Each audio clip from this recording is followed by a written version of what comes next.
দারলি ফজলুল কাদিম মাওলানা নূরের বাতি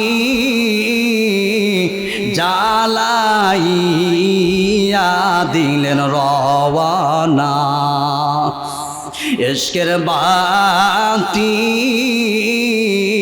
আইয়া দিলেন রওয়ানা আল্লাহর ওলি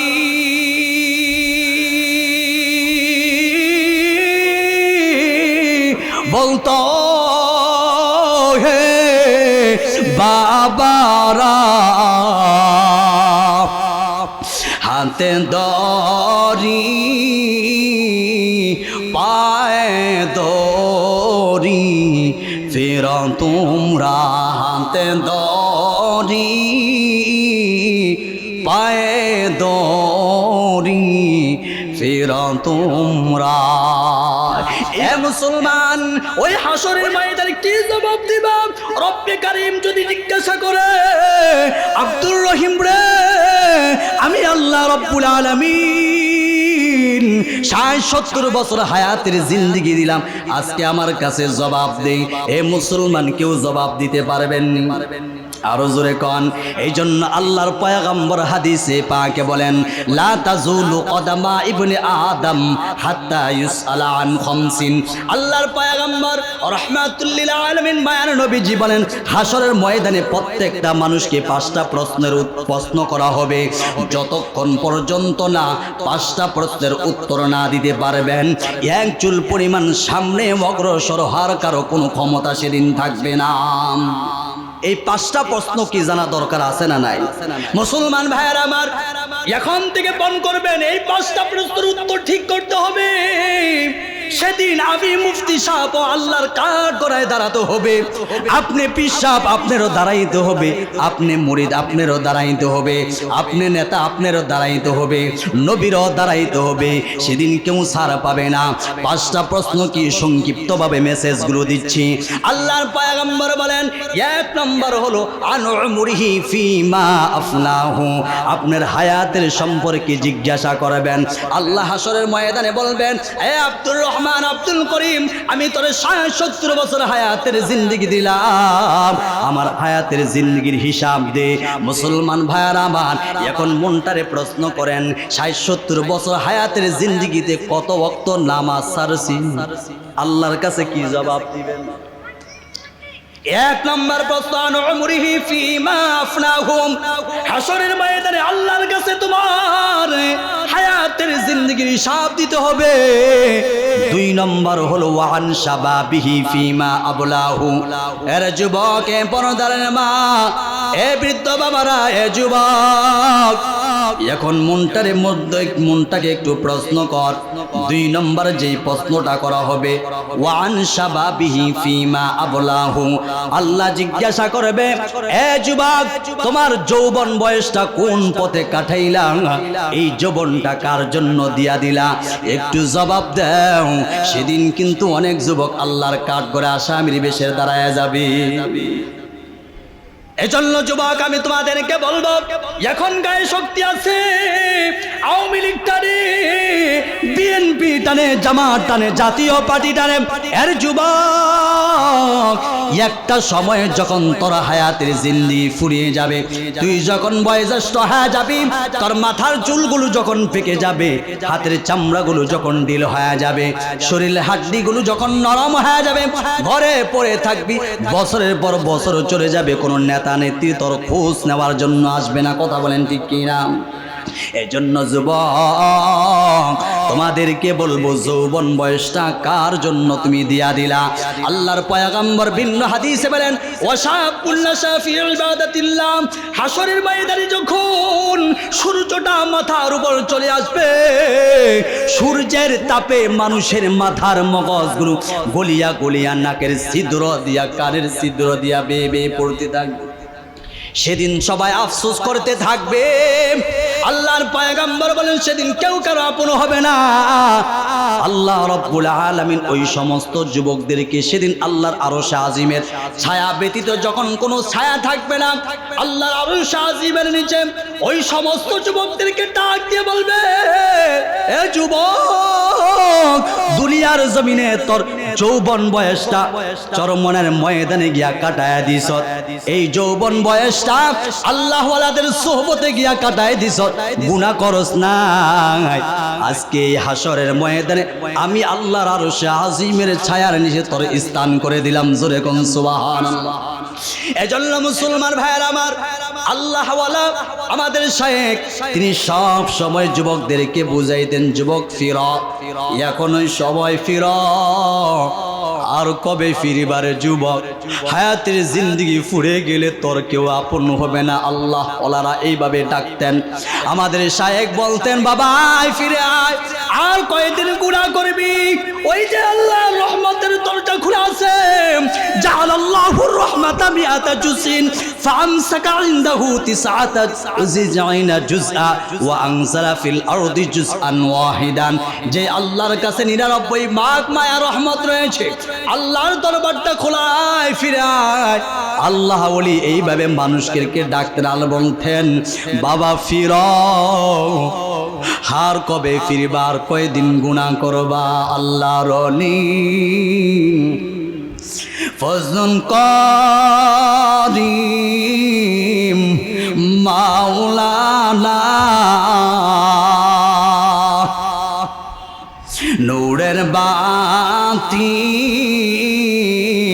জ্বালাইয়া দিলেন রওয়ানা, ইশকের বাতি আইয়া দিলেন রওয়ানা। আল্লাহর ওলি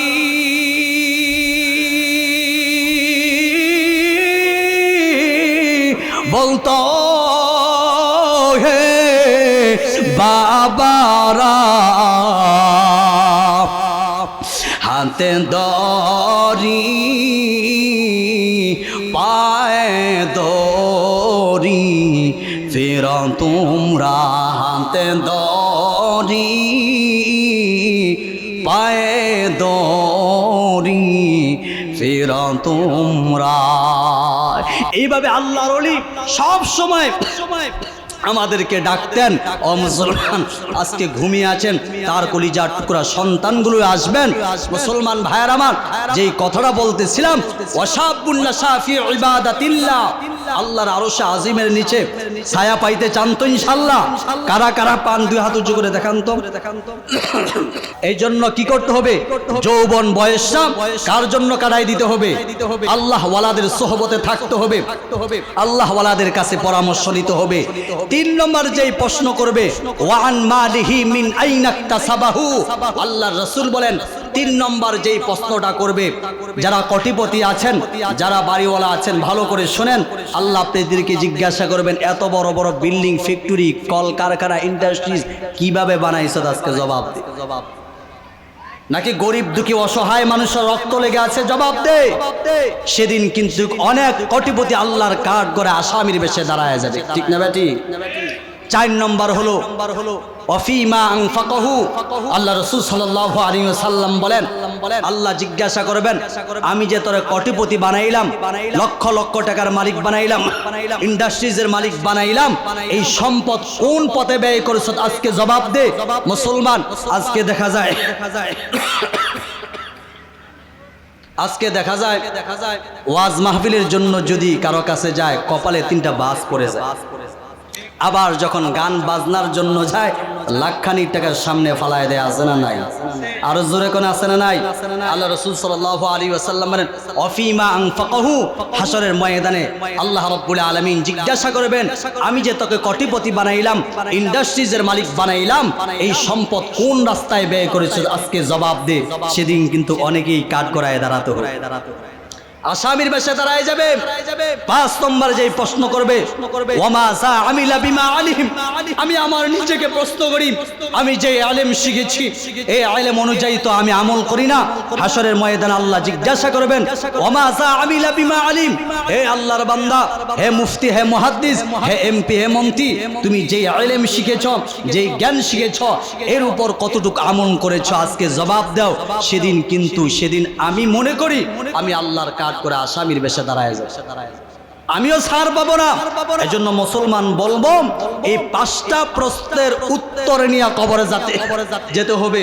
যদি এই 5টি প্রশ্নের উত্তর নিয়ে যদি কবরে না যাইতে পারেন, মনে করবেন কপালটা বড় খারাপ, কপালটা বড় খারাপ। আজকে বিপদে পড়ে গেলে আপনার মাকে মা বলে ডাক দিলে, এই মা কিন্তু মুসলমান ভাইয়ের আমার বিপদ থেকে উদ্ধার করার জন্য চলে আসে।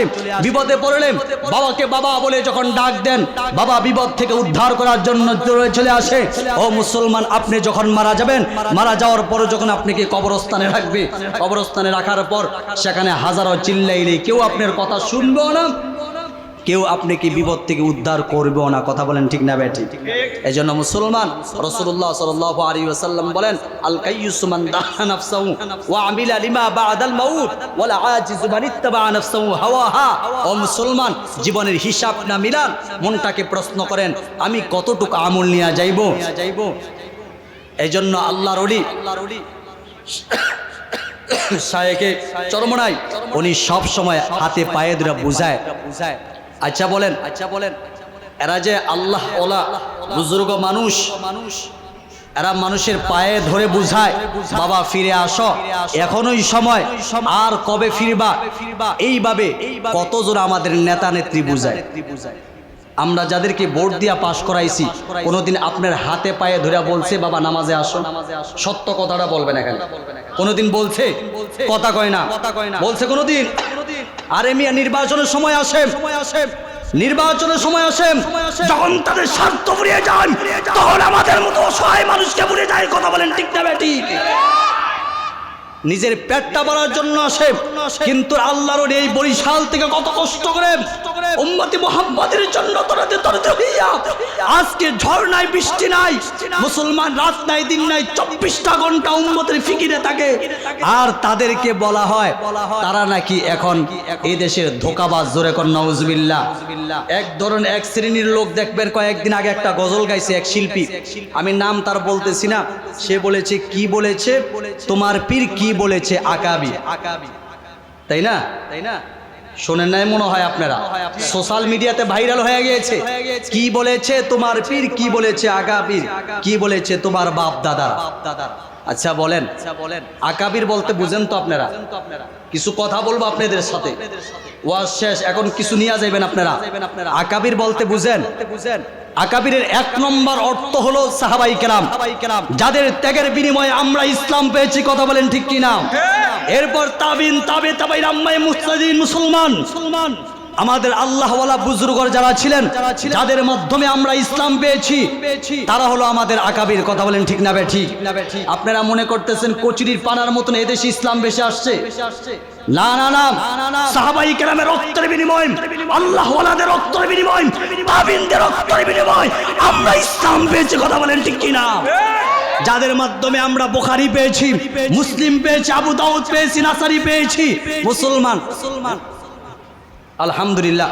তো আমি বলবো, যারা এই কথা বলে তারা আকাবিরের অর্থই বোঝে না। এরপর বলেছেন, কি বলেছে তোমার পীর। আচ্ছা বলেন, পীর যদি নামাজের পথে ডাকে, পীর যদি গুনাহ থেকে বাঁচায়, ডাইকে আনে যে বাবা তওবা করো, এই পীরের কথা কি মানা যাবে না? কথা বলেন না, মানা যাবে কি না? যাই হোক, আমি অল্প সময়ের ভিতরে কিছু আলোচনা করলাম। আল্লাহ রাব্বুল আলামিন এই কথাগুলোর উপর সর্বপ্রথম আমাকে এবং সকলকে আমল করার তৌফিক দান করুক। আল্লাহ রাব্বুল আলামিন সকলকে সঠিক বুঝ দান করুক। বলুন আমিন। ওয়া আখিরু দাওয়ানা আলহামদুলিল্লাহি রাব্বিল আলামিন।